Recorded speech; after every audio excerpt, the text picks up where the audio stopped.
Oh yeah, I forgot the kid's bedtime story. My bad. All right.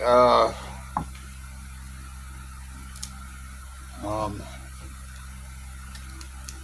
uh, yeah, vampires, fact and fiction. Okay. Uh, um, all right. This is the dictionary of ghost lore. Okay. Uh, you won't believe what's in this book. All right. I'll just open it up. Um. mm, all right. Here's your bedtime story, kids. Okay. Um. All right. Oh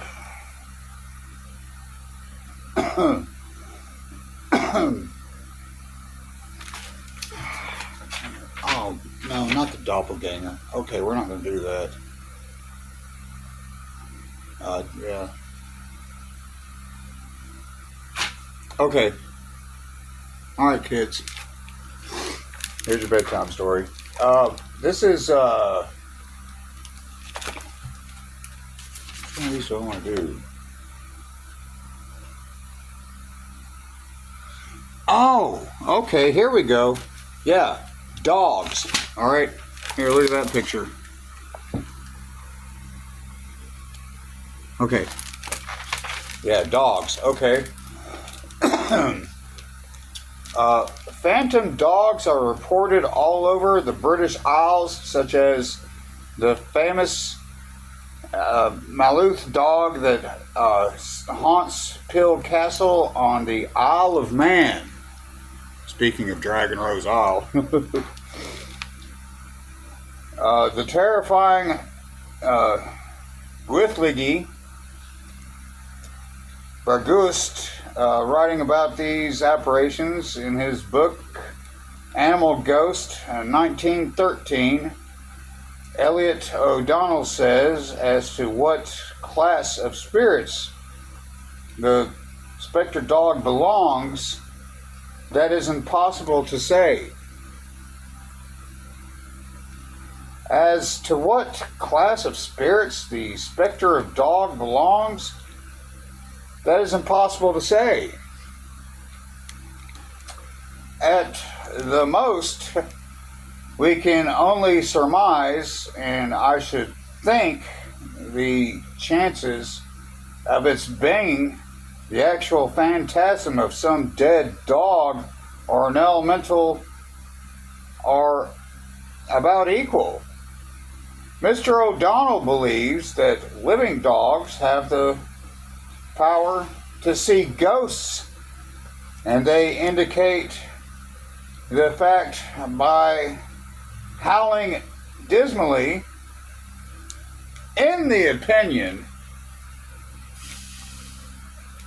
he writes, there is very little doubt that dogs actually see some kind of phantasm, that knowing when death is about to take place, visits the house of the doomed and stands beside his or her couch.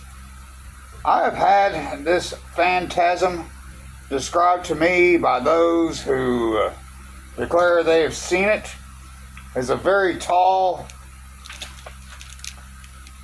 hooded figure clad in dark, loose flowing costume, its face never discernible.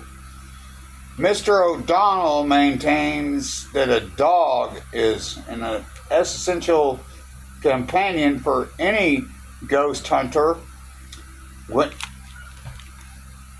When I investigate a haunted house, I generally take a dog with me because experience has taught me that a dog seldom fails to give notice in some way or another, either by whining or growling or crouching, shivering at one's feet, or surprisingly on one's lap. and trying to bury its head into one's coat of the proximity of a ghost.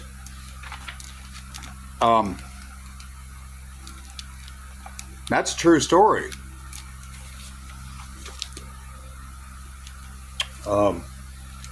I talked to one of my friends about this tonight, and she was like, "You need to get another dog, B." And I said, because they all love chili, you know, and I was like, okay.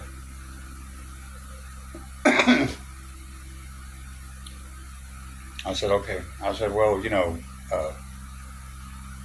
the dog pound said that they've got some more pitties for me. She said, you don't got to get another pitty, you know. I said, yeah, because they're very stubborn, you know. Pit bulls are very difficult to train because they're stubborn, you know. And so I was like, okay. I said, okay, well, I'll go down to the animal shelter and I'll pick up another dog. So there's your bedtime story for the night, kids, from the dictionary of ghost lore. Yeah, they never leave you. All dogs go to heaven. Okay?